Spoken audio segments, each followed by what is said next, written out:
Right సోదరులారా, పట్టభద్రుల MLC ఎన్నికల్లో ఈ ఆలేరు మొత్తం 34 నియోజకవర్గాలు 34 అసెంబ్లీ నియోజకవర్గాల పరిధిలో ఒక కాన్స్టిట్యున్సీ ఈ పట్టభద్రుల ఎమ్మెల్సీ కాన్స్టిట్యున్సీ.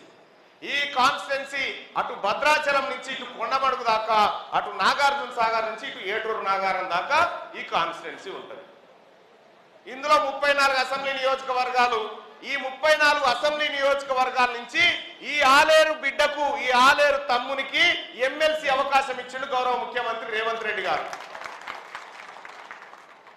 మొన్న నకరేకల్కు పోతే అక్కడ 16,800 ఓట్లు ఉన్నాయి. అక్కడ వేముల వీరేశం అన్న ఒకటి చెప్పిండు, అన్న ఈ 800 ఏడ దొరుకుతాయో తెలియదు కానీ 16,000 ఓట్లలో ఒక్కటి పోయినా నన్ను పట్టుకో అని చెప్పిండు. ఇప్పటిదాకా తుంగతుర్తిలో అదే అయింది. ఇప్పుడు ఆలేరు నియోజకవర్గంలో 10,500 ఓట్లున్నాయన్న. 10,500 ఓట్లలో ఈ గడ్డ మీద పుట్టినటువంటి బిడ్డగా, మీ తమ్మునిగా ఇక్కడి నుంచి 10,000 ఓట్లలో ఒక్క ఓటు కూడా మిస్ కాకుండా మొదటి ప్రాధాన్యత ఓటు వేసి గెలిపిస్తే ఈ గడ్డకు నా వంతుగా సేవ చేసుకునేటువంటి అవకాశం ఇచ్చిన వాళ్ళు అవుతారని చెప్పి తెలియజేస్తా ఉన్నాను.